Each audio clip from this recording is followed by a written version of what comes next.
toxic partisanship, left versus right, us versus them. While we pay to keep our politicians fighting, how do we, the people, rise up and solve the great challenges of our time? We do it by embracing freedom and liberty.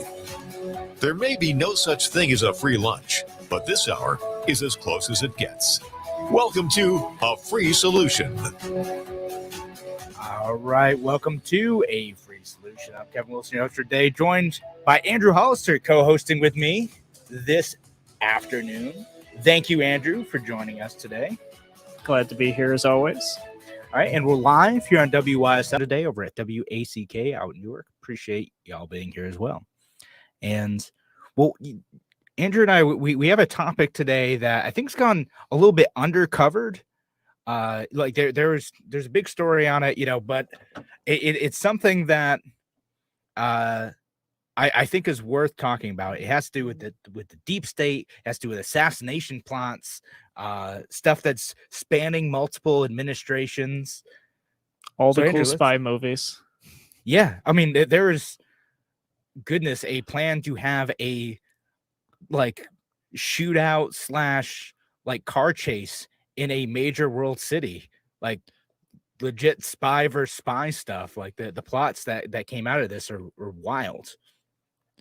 Yeah, no, when I read this article, I had to go and check and just, make sure this wasn't fake news. I guess.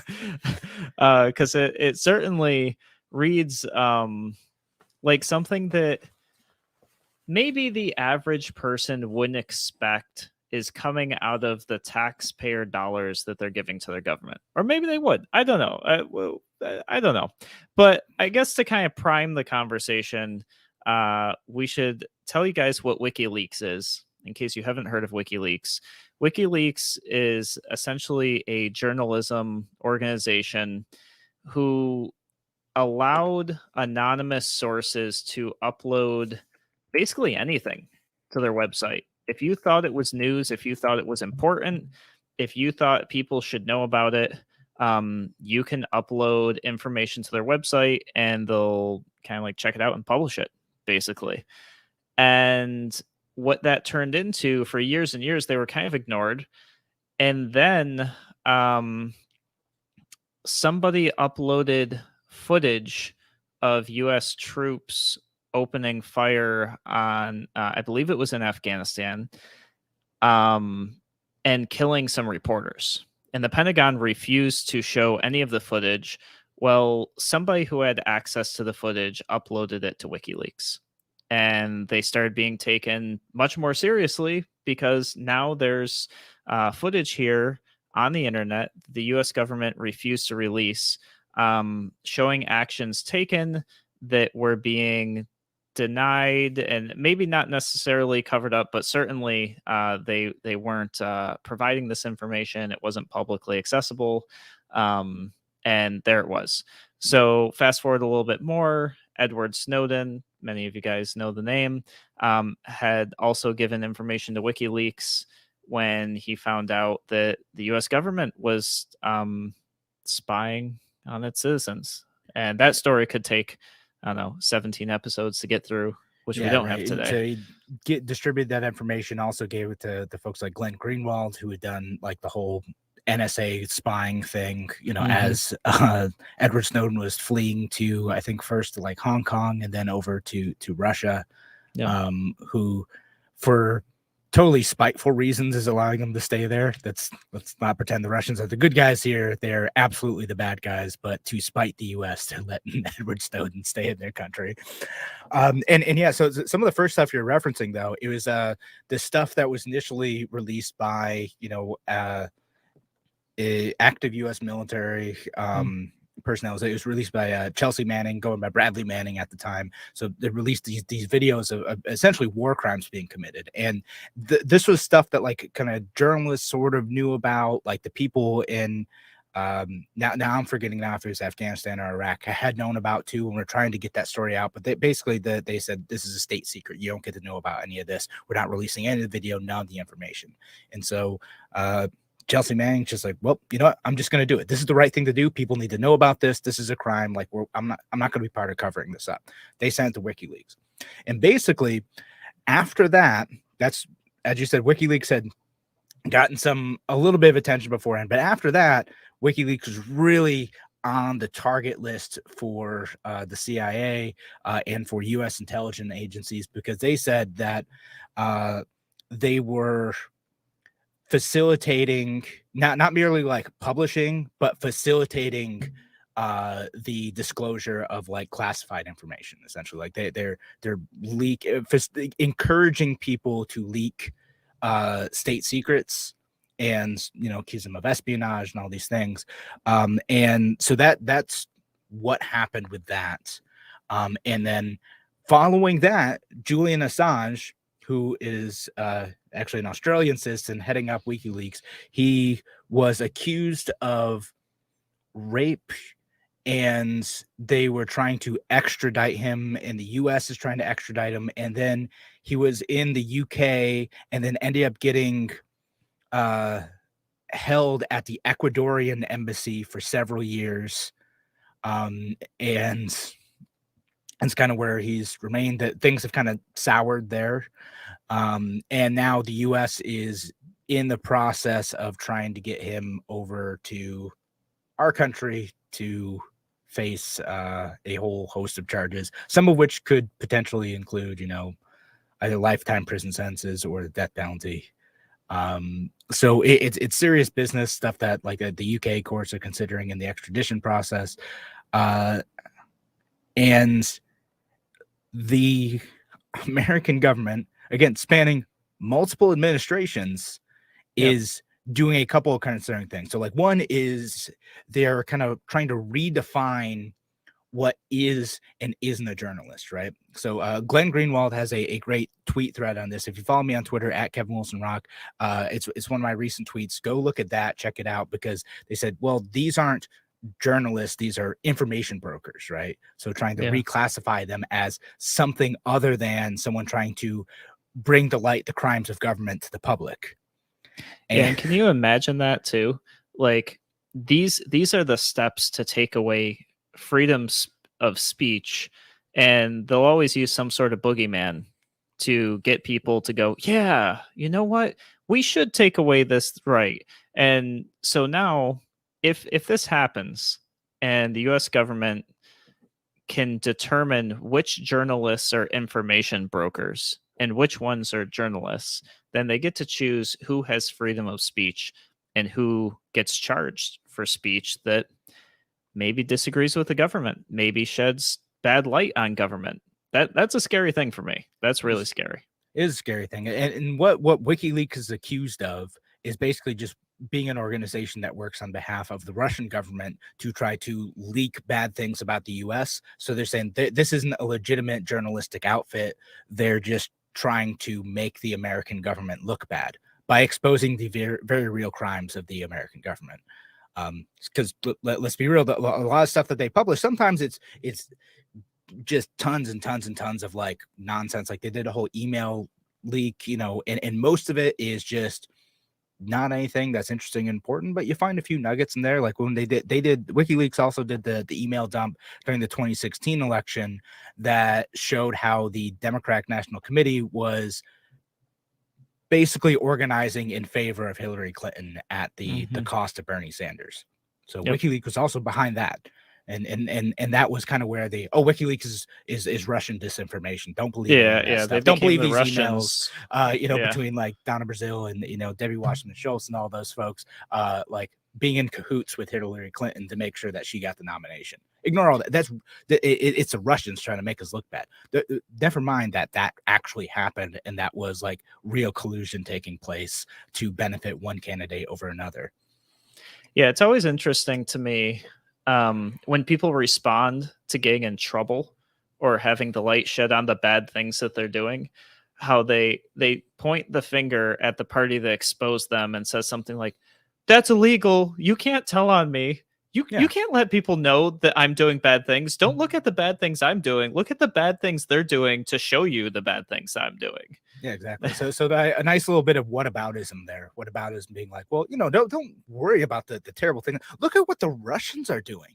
Those guys are super bad. I'm like, no, hold on. We know that, but also you're doing a bad thing, and that's worth talking about. What the heck? Mm-hmm. Yep. All right, so I know we're running out of time for this segment, and I see a comment coming in that I want to make sure I address next segment too. But again, we're live today. Folks, you can call in. You can participate in this conversation. Give us your thoughts on WikiLeaks. We're going to talk about the whole assassination plot thing. Give us a call, 866-552-1009. That's 866-552-1009. We're going to be back with more on A Free Solution in just a few minutes.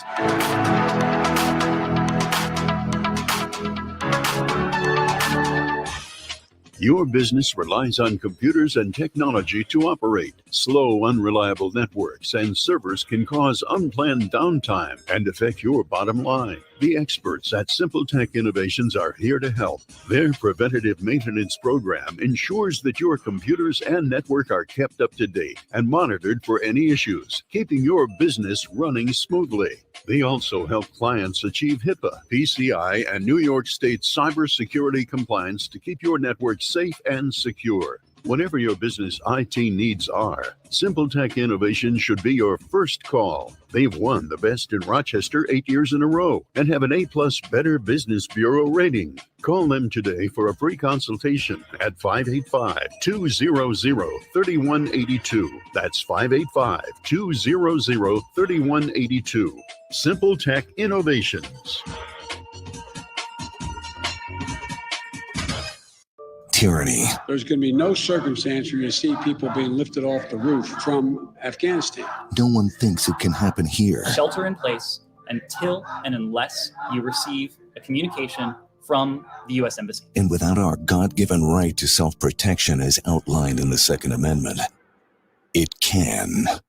But this fall, you have the opportunity to stand up for freedom. October 8th, 9th, and 10th, celebrate freedom, faith, and family at the Rod of Iron Freedom Festival. It's America's largest festival for Second Amendment advocacy. With Pastor Sean Moon, Sheriff Richard Mack, Olympian Gabby Franco, Dr. John Lott, Teddy Daniels, and very special guest, radio talk show host and patriot Dana Lash. Plus great live music, vendors, fireworks, and you. Tickets are free at rodofironfreedomfestival.org.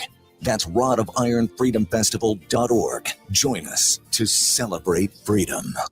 Why do businesses choose to move their website from Wix and Squarespace to Simple Tech Innovations? Maybe it's their excellent customer service or attention to detail. Maybe it's their ability to give a truly customized solution. Or perhaps they just like the fact that Simple Tech is a local small business that builds great relationships with its clients. Whatever the reason may be, you can rest assured knowing that the local team at Simple Tech has your best interest in mind when building or updating your website. They're hands-on and love helping customers achieve their goals. But don't take my word for it. They've won the Best in Rochester 8 years in a row and have an A+ Better Business Bureau rating. If your website doesn't match your dreams or isn't achieving your goals, give the professionals at Simple Tech Innovations a call today for a consultation at 585-200-3182. That's 585-200-3182. Simple Tech Innovations. A free solution. Welcome back to A Free Solution. I'm Kevin Wilson, your host for today, with Andrew Hollister co-hosting in today. Again, we're live here on WYSL. Give us a call if you want to participate in the discussion. 866-552-1009. That's 866-552-1009. Or leave your comments online. We'll read off a couple of those now. Tim O'Connor says, howdy, fellas. Howdy, Tim. Thanks for listening today.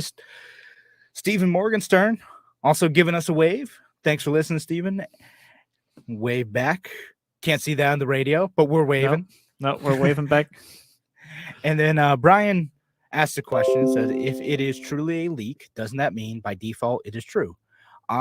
This is a good question. It's a great question. Maybe, you have to verify that evidence, right? Like it's not that hard on a superficial level to fake the look of an email or a video, right? Like you can put out fake stuff. You can put out deep fake stuff on videos.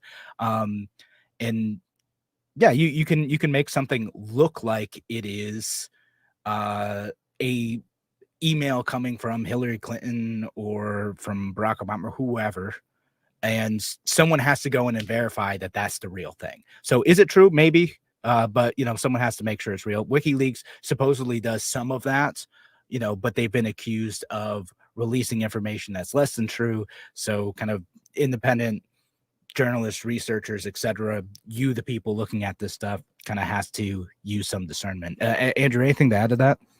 Yeah, just to add to that, a lot of times the government's not denying that stuff, So yeah, by default, I think a lot of this probably has been true. And kind of back to the comment from the previous segment was, a lot of times they spend their time and energy pointing the finger, saying, the way you got this information was illegal. Yeah. Not, this isn't true. Yeah, they'll do the whole like we're neither going to confirm nor deny that this is true, but like they did this in a bad way. They released this information away. Okay, all right, so you did commit those war crimes. You just didn't like how like people found out about it. Yeah, or that they found out at all. And that's the issue, I think, is organizations like this are bringing to light the things that the world and American people would just have never known, or would have written off as a conspiracy theory, maybe, or just say, oh, there's no clout to this, so therefore information overload. I'm not going to pay attention to this. There's not really a good way to validate this and see if this is true or even pursue it. WikiLeaks is kind of making that a lot easier for people to find and see that, this is what's going on. And this is really bad. And I don't like that my government's doing this. Shame on you, government. And then government's going, well, they got this information in a bad way, so we're going to arrest them and maybe kill them for it. Yeah. And that's what, is really wild about this whole story is like how they chose to react to this. And again, this isn't a Democrat thing or Republican thing. Like when people like talk about the deep state as other than like a talking point, when they talk about like organizations like the NSA, CIA, or even like just the bureaucracy that exists across many like iterations of politics, many political leaders, this is kind of what this is. It's like they operate kind of by their own like set of values that is semi-independent of who is actually president. Which is so interesting because Trump ran against all that stuff, but like this assassination plot came from Mike Pompeo, his director of CIA. And another comment, Brian says turning against the whistleblower is what I was implying, So it's it with the whistleblower like sending that stuff out, in theory, it's probably it could be true, but like I would say, verify first because people put out fake stuff all the time. Don't always trust all of it. But again, as Andrew pointed out, they weren't really denying the truth of this stuff. They're mostly just mad about how it happened. Yeah. So I want to get into like what actually like happened in terms of like the assassination plot stuff. Andrew, do you want to cover that stuff or you want me to do it? I'll let you lead off. All right. So again, because I'm not even really sure where to start. Yes. So we've kind of covered like, really, what was going on with Julian Assange, all that stuff, right? He was in London. He was in this Ecuadorian embassy. The U.S. government is accusing him of basically encouraging and facilitating the hacking of a classified U.S. computer network with Chelsea Manning to obtain these documents, violating the Espionage Act, and so that's where that's coming from. But the wild part about this is that they were going to move him. Yep. So he was going to, I think, Russia is where they thought he was going to end up in Russia, right? So what they were worried about was that he would move from the Ecuadorian embassy in the UK, where they felt more confident as long as he remained in the UK that they'd be able to extradite him, to Russia, where they wouldn't be able to extradite him at all, right? Mhm. So they're very worried about this happening. And like they were trying to spy on the Ecuadorian embassy and like the Russians to try to figure out if he was going to move, when he was going to move. And then they kind of developed this potential plot to say, well, if this guy's going to leave, like maybe we should like try to kidnap him or like assassinate him along the way. Just kill him while he's moving. Yeah. And they're Which so is scared of awful. this guy. Yeah, I'm Absolutely awful. Extrajudicial assassinations. Again, this happened under the Trump administration, but the Obama administration wasn't exactly nice about it either, and neither is the Biden administration. They're all pretty determined to make sure that this guy goes away forever for exposing the crimes of the U.S. military and the U.S. government. And so they what's also interesting is they classified, and this is under Pompeo, they classified WikiLeaks as a non-state hostile intelligence service. So basically, like an independent intelligence agency that the CIA could go after, but what isn't associated with a government, right? Yeah. And so again, instead of classifying them as journalists, they say what do they call it? A non-state hostile intelligence agency opposing the U.S. government. And so their plans were pretty elaborate too. I mean, they had plans to drive a vehicle into the vehicle he was transported in. They had plans to, if he made it to the plane, to shoot out the tires of the plane so it couldn't take off. I mean, this is like spy movie stuff.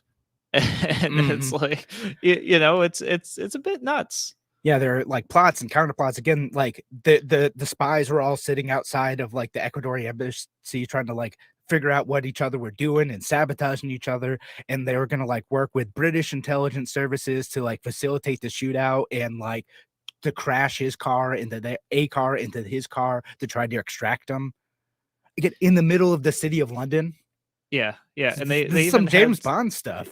I know, and they like planned out a gunfight with Kremlin agents in London, and how they would respond to that.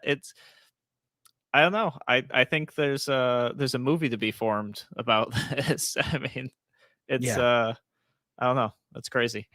Yeah, and again, this didn't happen, right? Like these plans were pitched allegedly, but never were actually carried out in part because he didn't end up like leaving anyway, or maybe he didn't leave because they didn't think that he was able to get out safely. And I know there's some folks getting confused in the comments. Who are we talking about? Are we talking about Assange or Snowden? Mostly talking about Julian Assange right now. Snowden kind of he has his own story associated with some of this stuff too, and most of it has to do with like in the same way that the U.S. government is reclassifying WikiLeaks as things like non-state hostile intelligence agency, and they're reclassifying journalists as information brokers that the U.S. can go after because they're spreading information or encouraging the leaking of information that the U.S. government doesn't want.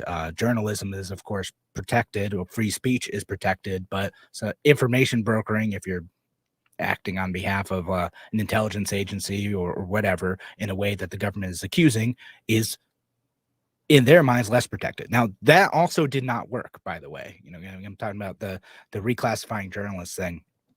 The Department of Justice under the Obama administration said, no, that's too far. That's not how the law works. It's not how like journalism works. Like you can't just do that. But they sure did try, and that is alarming. All right.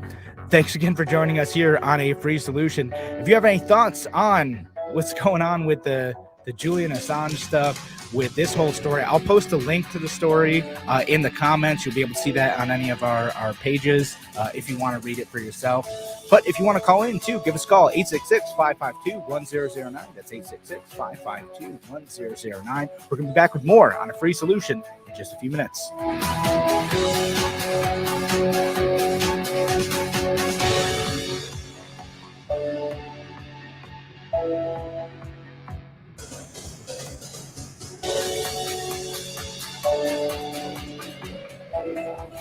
Fly the flag, stand for freedom.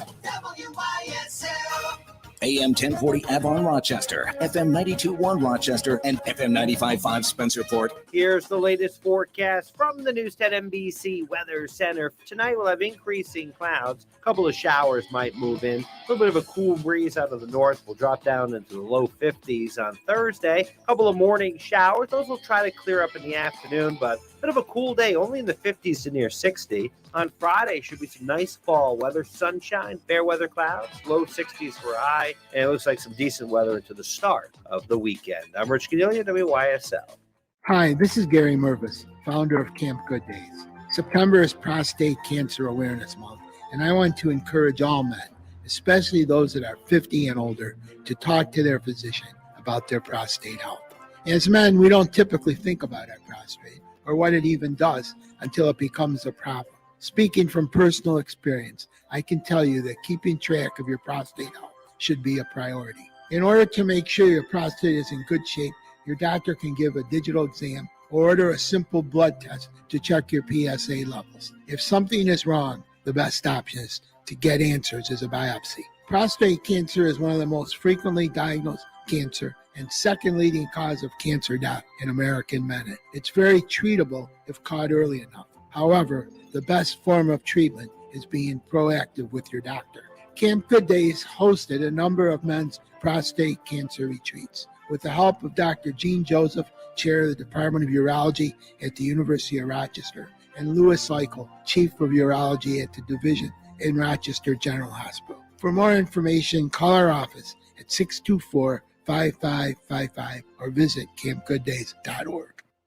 Why do businesses choose to move their website from Wix and Squarespace to SimpleTech Innovations? Maybe it's their excellent customer service or attention to detail. Maybe it's their ability to give a truly customized solution. Or perhaps they just like the fact that SimpleTech is a local small business that builds great relationships with its clients. Whatever the reason may be, you can rest assured knowing that the local team at SimpleTech has your best interest in mind when building or updating your website. They're hands-on and love helping customers achieve their goals. But don't take my word for it. They've won the best in Rochester 8 years in a row and have an A+ Better Business Bureau rating. If your website doesn't match your dreams or isn't achieving your goals, give the professionals at SimpleTech Innovations a call today for a consultation at 585-200-3182. That's 585-200-3182. SimpleTech Innovations.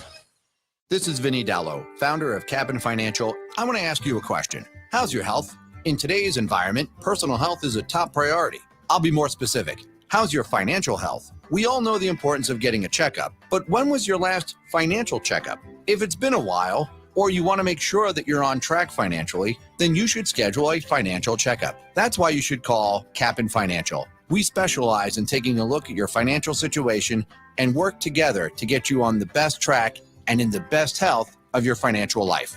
Find us online at capnfinancial.com or call today, 585-248-6769. Vinny Dallo is a financial advisor offering investment advisory services through Eagle Strategies, LLC, a registered investment advisor, member FINRA SIPC. Cap'n Financial, its employees, nor NILIFE Securities, LLC, or its representatives or affiliates provide tax, legal, and accounting advice. Please consult your own tax, legal, or accounting professional before making any decisions. With disastrous changes in Washington, corporate media that's captive to government, and increasing censorship of news and social media, it's important to preserve freedom of speech and truth. Whether it's related to endless COVID mandates, Albany corruption, or city violence, please use the WYSL stations to advertise and grow your business, professional practice, or organization. Help us continue to entertain and inform you, and stand up to authoritarianism, lies, and bullying. And thanks in advance for your support. From the WYSL stations, the voice of liberty. Call 346-3000 to advertise.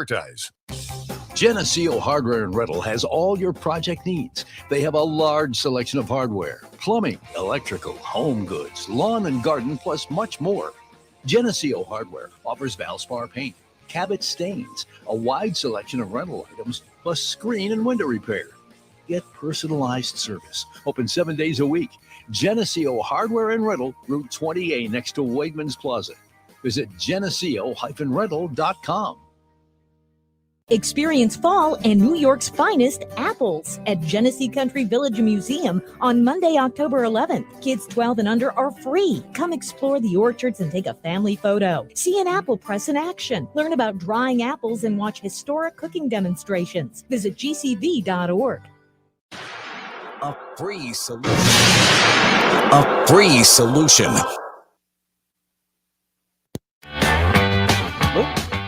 Welcome back to A Free Solution. I'm Kevin Wilson, your host for today, joined by Andrew Hollister, co-hosts on Wednesdays now. Back. We're live here on WYSL, which means that you, the listener, can call in, participate in the show. Give us a call at 866-552-1009. That's 866-552-1009. Or leave your comment online wherever you're listening. A Free Solution Facebook page, Free Solution YouTube channel, Kevin Wilson pages, or the Andrew Hollister pages, wherever you're listening today. Thank you. And shout down the line to our friends listening over at WACK out in Newark. Listening a little bit later. Appreciate y'all being here too. And a couple other folks listening online too. Shelly says, good afternoon. Good afternoon, Shelly. Afternoon. Thanks for listening today. And Michelle says, afternoon, Andrew. I don't get an afternoon, it's fine, but but sorry. Thank you for listening today, Michelle. Appreciate y'all being here. And again, today we're talking about the wild plot to allegedly to assassinate Julian Assange. Like the assassination plot stuff, it's like it's so ridiculous. It's almost funny, but like it is built around like a shift in how intelligence services are attacking journalistic organizations, reclassifying journalistic organizations, and getting far more aggressive in attacking anyone who is critical of the American government. And they try to reframe this as, well, these are people working on behalf of our enemy. They are not journalists. They're information brokers or non-state intelligence agencies. And this is a very serious change in how people approach criticism to the U.S. government, because it involves a lot more danger. They're out in the open about it, that getting mixed up with these stories is a threat to your life. And they you know, it's like the CIA want you to know that, so that you're less likely to act and reveal this information, even if the information you're revealing is crimes committed by the American government, war crimes, like whatever it may be. Yeah, I mean, imagine if Kevin and I had to sit together before the show and say, should we talk about this story? Are we going to be safe when we leave our houses after talking about this on the radio today? Like that's kind of like what they're trying to change with this, where in the event that they deem that the information being published by a journalist is what they consider dangerous or against the United States government, they just, change your classification. You're not a journalist anymore. You don't have freedom of speech. You're an information broker. You shared on the public radio waves information that we think is worthy of death. That's awful. Not about it. Yeah, no, it's a huge change to the way. Well, I mean, maybe not a huge change to the way things, the way American government has approached things. There's many stories going back decades to with the American government doing this stuff, but it's still shocking to see this type of behavior happening, to see the reclassification happening, to think about like whether or not these institutions can survive publishing information when someone like Julian Assange and WikiLeaks sends it out, or even things like Glenn Greenwald when he was at the Intercept at the time. Maybe he was at the Guardian. I think he was at the Guardian at the time. The Intercept's what he founded after, and now he's doing like a Substack thing or whatever. But yeah, like can these like outlets survive that? And you think about it, like these organizations too, they get like gag orders for this type of stuff. Like they get this information, they go and ask for comments from like intelligence officials before they publish it? Do they get a gag order? If you're like a small independent journalist who's like working on getting this information, do you have the lawyers to work it out? Like, do you have the lawyers to go and fight this in court, or do you get this gag order? Do you publish it anyway in opposition of a gag order and risk imprisonment for that? These are like all questions that like modern journalists, like, again, we're like opinion commentators on like a radio show, right? Like, I'm not gonna like elevate our status to the stuff that like this Yahoo News journalist was doing, who's doing the actual research on covering stuff, or Glenn Greenwald. It's Zach Dorfman, Sean Naylor, and Michael Isikoff at Yahoo News. And again, check out the article. Like, it's a very long article. I'm not going to be able to get. We can't cover the whole thing, but it's worth reading in its entirety, because there's a lot more on this type of stuff here. But where was I going with this tangent? So with this type of stuff, I worry about it, and I also worry like the institutions that are supposed to be like talking about these issues, right? The ACLU, like, they were super noisy about this stuff between 2016 or 2017 and the end of 2020. Weirdly, they've been super quiet on this stuff the last couple months. Wonder why. Weird that they're not pushing the Biden administration to drop charges against Julian Assange. They're super noisy about this stuff when it was happening under the Trump administration. Less noisy now, and yeah, that's something that bugs me. Like, and the Republicans too. The Republicans, sorry folks who are listening to this, you're really critical, correctly, of the deep state. And when the leaks came out in 2016 of the emails, you're like, this is journalism, this is good. No, they're exposing the crimes and nefarious activities of Hillary Clinton and the Democratic Party. And then what happened, guys? What suddenly you got on team deep state. Like, wake up and smell the hypocrisy on this, folks. Like, this isn't a Republican problem. This isn't a Democrat problem. This is an American institutional power problem that affects all of us. And so it's critical to understand this stuff if we want to keep our government accountable. Don't expect to elect a Republican president and have them fix this issue. Don't expect to elect a Democratic president and have them fix this issue. It's not going to happen. Like, we need to hold them accountable across party lines, and you can't shut up about it when your tribe is in power.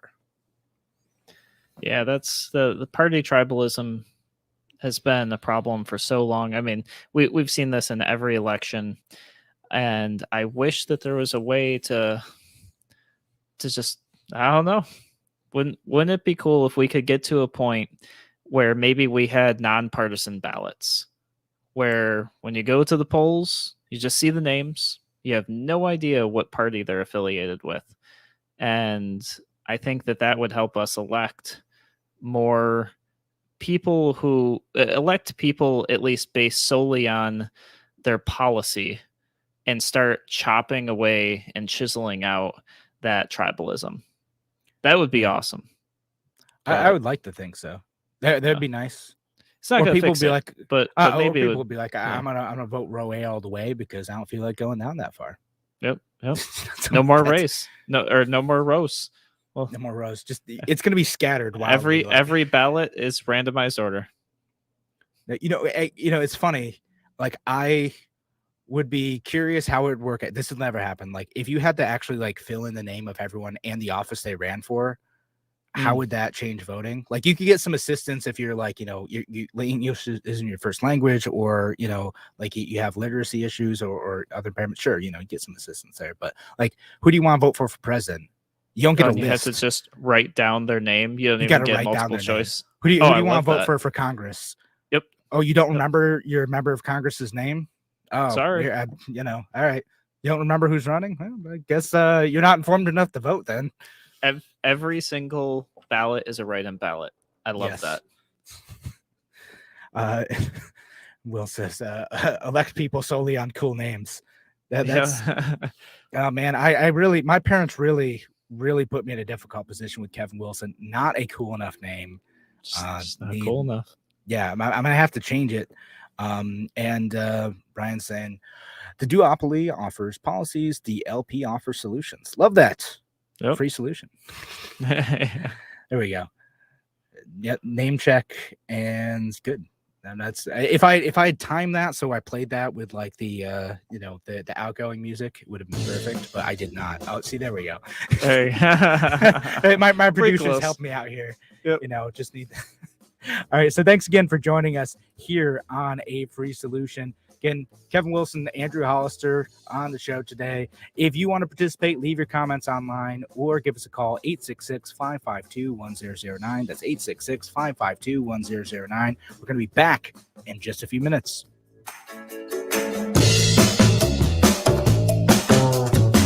Why do businesses choose to move their website from Wix and Squarespace to SimpleTech Innovations? Maybe it's their excellent customer service or attention to detail. Maybe it's their ability to give a truly customized solution. Or perhaps they just like the fact that SimpleTech is a local small business that builds great relationships with its clients. Whatever the reason may be, you can rest assured knowing that the local team at SimpleTech has your best interest in mind when building or updating your website. They're hands-on and love helping customers achieve their goals. But don't take my word for it. They've won the best in Rochester 8 years in a row and have an A+ Better Business Bureau rating. If your website doesn't match your dreams or isn't achieving your goals, give the professionals at SimpleTech Innovations a call today for a consultation at 585-200-3182. That's 585-200-3182.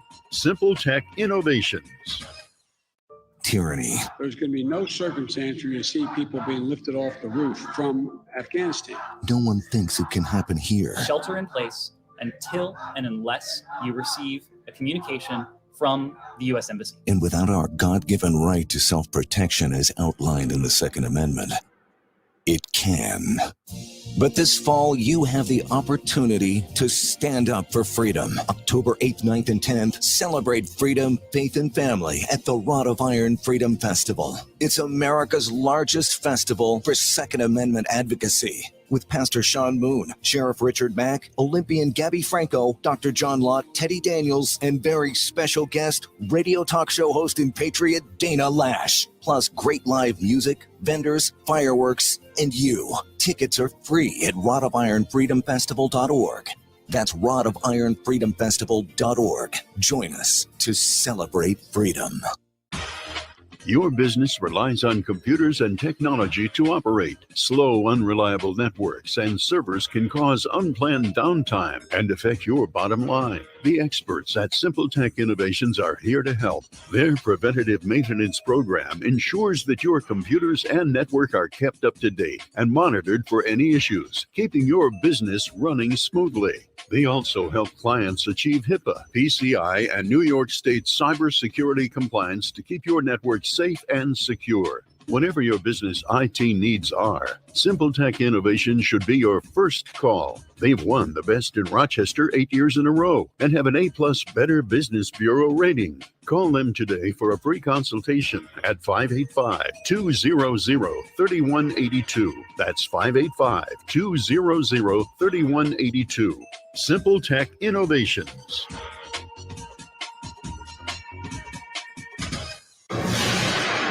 A free solution. Welcome back to A Free Solution. Kevin Wilson, host for today, joined by Free Solution host Andrew Hollister, and talking about the Julian Assange stuff, the CIA stuff, all sorts of things. Again, I posted the link to the article in all the feeds that StreamYard will let me. So I think it's the Facebook pages and the YouTube channels. I can't post it on Twitter anymore for some reason. But all the other ones except for Twitter, if you guys are listening on the radio, make sure you go check it out. It's a very long article, but goes deep into all of this stuff, way more than we have time to talk about on this show. And I did want to also get to an interesting comment from for Brian. It says, when the Alien Sedition Act, the first legislation limiting criticism of government. And yes, so quick history lesson on that. The founding fathers were still kind of working out what exactly the First Amendment meant at the time. So a couple of different funny things that were going on with that is one, like people weren't sure that like this whole like freedom thing was going to like work out. right? Like they again, founding fathers were still like hashing it out at the time. And so John Adams, the second president, kind of helped encourage this legislation to get through the Congress at the time, called the Alien Sedition Act. And part of what it did is it basically limited criticism of the U.S. government, and made it difficult for you to say anything mean about the president. And folks, if you think people say mean things about politicians now, you should see what they said then. Stuff I can't repeat on the radio. It's very nasty stuff. Thomas Jefferson's folks were legitimately mean to John Adams, but it is their right to do that. They have a right to free speech. This made it illegal. And I think there was actually a member of Congress who was imprisoned over this. But this bill was pretty unpopular. A lot of people did not like it. And they ended up getting repealed as soon as John Adams lost his election in 1800 with Thomas Jefferson coming in. And then they repealed that. But yes, Alien Sedition Act for a while. And this is kind of in the same time where the Supreme Court was still establishing their judicial review stuff. So if you're like, why didn't the Supreme Court strike this down? They're still figuring all this stuff out. And there's been other limitations on free speech and journalism throughout the United States. For instance, in the beginning, I'm giving Andrew a whole history lesson here. So you folks see, Andrew's like, okay, cool. I don't know about that. But in the beginning of the country, the First Amendment did not apply to the states. The states were able to limit free speech internally. The First Amendment was only a limitation on the federal government. The Bill of Rights was not incorporated into the laws of the state until after the 14th Amendment got passed. So in a lot of southern states, especially, they would establish official religions. And so in the northern states, they had established official religions too. Like Massachusetts did that. I think Connecticut might have done that. And then like one of the Carolinas did that. And then the other thing that they did is they would outlaw speech criticizing slavery in a lot of the southern states and in some of the northern states too. And so they would literally take state action against newspapers doing that type of thing. You'd also have mobs burning these things down too. There's no kind of protection there. And so, yeah, initially free speech was not a established thing, even though it was written into the Constitution in the country. Like, it has been a long centuries long process of getting to the point of it is a good moral and a good governance position to have, that we should be able to criticize our government. Again, not even the United States has been way better about this than most other countries, but even here, that is a hard fought right that even built into the Constitution had to be fought for over the decades. And I say all this to say that it is no guarantee that that right will continue indefinitely. When government starts to attack that right, we need to be aware of that, not take it for granted, and continue to fight for it. Yeah, especially when you hear, what?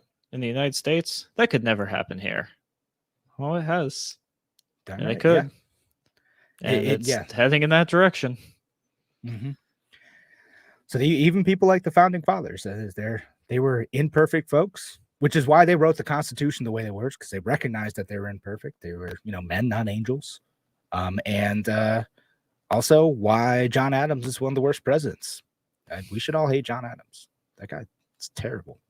Sorry. To the federal bank too. So Andrew Jackson. I can't remember. So Andrew Jackson was the one who wanted to get rid of the Bank of the United States. Alexander Hamilton was the one who wanted to create the Bank of the United States, felt that that was necessary to participate in world commerce. And then, got in a fight with Aaron Burr because, Alexander Hamilton was also, he was not as pro-freedom as Thomas Jefferson, except for, the whole slavery thing where he had a huge blind spot. But pro-freedom for, himself. And the founding fathers are complicated. That I'll put that out there. But and then him and Aaron Burr had a duel over them being jerks to each other. The actual history of like the founding of this country is like way less clean than your elementary school history book. Yeah, you don't see that in AP American history, that's for sure. Yeah. So again, the point of all this stuff is that, like, yeah, we have to keep an eye on this. There's a history in the United States even of coming to the point where, well, if you are criticizing the government, if you're criticizing what the state is doing, again, at any level of government, then you are a danger to your community. You're a danger to the continuity of the American ideal, and the government will absolutely compromise their own ideals that they claim to represent, in an effort to shut down a threat to their power. Government is always going to take care of government first, Kevin. That's how it's going to be. You're darn right. Yep. Right, so unless we limit it to the point where you can't do that, but we're nowhere near that right now. Gotta keep doing it. And again, it's not just a constitutional thing. I'm not who is the guy? Oh man, I'm trying to think of, like, the guy who made a competing post office, Lysander Spooner, who was like, well, the Constitution, what's that doing to limit the government? He wasn't wrong. Is like, the Constitution's a nice thing, but, like, it doesn't limit the government if no one enforces that. No. Yep. No, absolutely. And I think that's why you see so many people standing up so passionately when government oversteps. And there's always that crowd that says, guys, why is this a big deal? And they'll say, well, government's there. Government's supposed to protect us from this. And that's not the answer at all. We, the people, need to make sure that we're keeping government in check, and that we're standing up and that we're protecting ourselves from government growing and government overreaching, because in the eyes of many of elected government officials, and then those who are just appointed by them, Constitution is just a piece of paper to them. Yeah. More like guidelines, know. Suggestions. Suggestions. Right? Not supreme law of the land. No. Just we can work around that. The Constitution only protects journalists, not information brokers. Mm-hmm. Different thing. It clearly says, freedom of speech, but these are information brokers. They're different. Yeah. If government was left unchecked and nobody stood up and said, "Hey, government, this is not constitutional," if that didn't happen over a decade ago, the Second Amendment would mean people could walk around in tank tops. And that's the right to bear arms. Right to bear arms. That's where we would be. And we're certainly not where we should be now. But that's just a testament to gotta stand up, keep government in check, and when they start doing bad things and start going against their charter, if you will, gotta do something about it. Yeah, absolutely. Oh, it's funny. Like, our plan was to, like, also talk about, like, the red flag law that was snuck into the National Defense Appropriation Act, and then, like, a bunch of Republicans voted for. We didn't get to that, unfortunately. So, but check out that story too. It'll hopefully get removed in conference. But a bunch of Republicans who are allegedly pro Second Amendment ended up supporting this very bad bill. Yep. And we said, if it comes to New York, it'll come to the rest of the nation. Here we are. Sure will. Just a matter of time. We'll keep watching it, folks. All right. Andrew, thanks for being on again. Yep. Thanks for having me, as always. Absolutely. All right. So we'll be back with more on A Free Solution tomorrow. Tim O'Connor will be on, and then Tim and I will both be on Friday. Talk to you then.